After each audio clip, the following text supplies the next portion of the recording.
C'est ça, c'est le cœur. Pourquoi vous sortez du bois maintenant? Vous êtes député depuis 2002. Oui.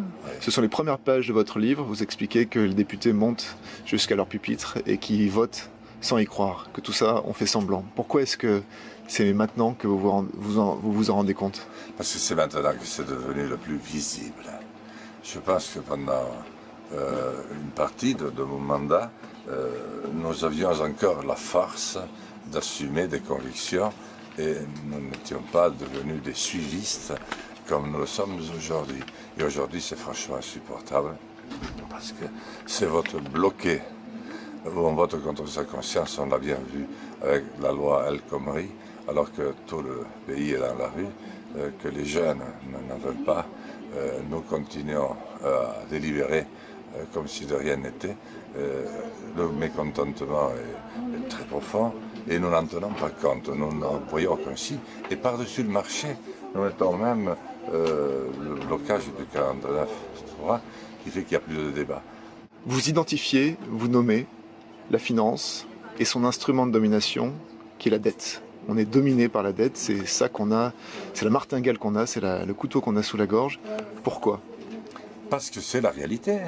Regardez quand vous avez un pays dont 99%, je ne sais pas pourquoi 99%, pourquoi on s'est arrêté à 99 pile, quand 99% du PIB est gagé par la dette, comment voulez-vous appeler les choses autrement? Alors c'est quoi la cause? C'est qui l'ennemi précisément? Contre qui il faut agir quand vous serez président de la République? Mais d'abord, je pense contre quoi, contre qui? Je pense que j'évite de parler d'ennemi parce que je crois qu'on a trop souvent des termes belliqueux. Je crois que nous sommes aujourd'hui dans une situation de dictature. La dictature est aujourd'hui sous un visage nouveau qu'elle a eu dans le passé, c'est pas la première fois, sans visage. C'est-à-dire c'est une infime minorité qui a pris le pouvoir grâce à un système très simple que nous avons encouragé, c'est la concurrence pour arriver au prix le plus bas, à bas coût.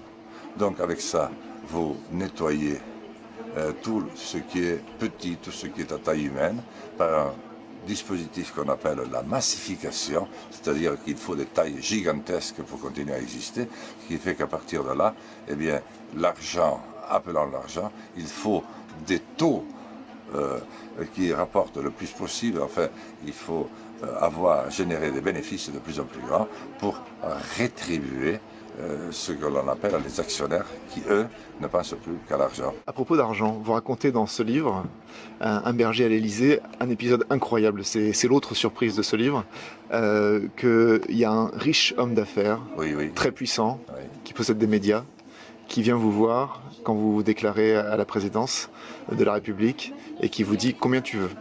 Absolument. Et il vous propose beaucoup, beaucoup, beaucoup. Oui. Et vous lui répondez non, on ne m'achète pas, en gros, vous lui dites ça. Ouais.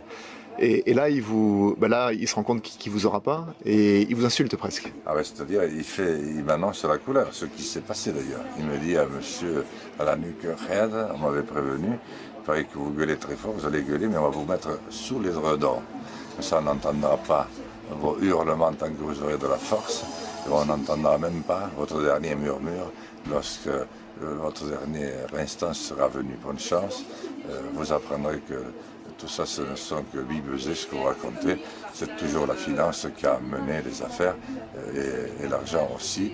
Et vous paierez très cher le fait de ne pas accepter ce que vos amis ont déjà accepté, mais eux vont continuer à faire partie du cercle de pouvoir auquel vous n'arriverez jamais. Donc là, ça a été le CQFD, c'est-à-dire que la finance que vous dénoncez est venue jusqu'à vous pour essayer de vous faire taire. Bien sûr, mais voilà, mais je savais très bien que, bon, je ne pensais pas que ça pouvait être aussi direct, mais au moins ça a eu le mérite d'être clair.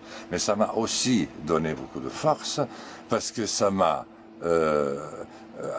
vraiment confirmé dans l'idée que j'avais raison et que c'était la bonne attitude, parce que si on venait me proposer cela 2 jours après ma candidature, et si ça a été, le silence organisé a été aussi efficace par la suite, c'est que je constitue quand même quelque chose.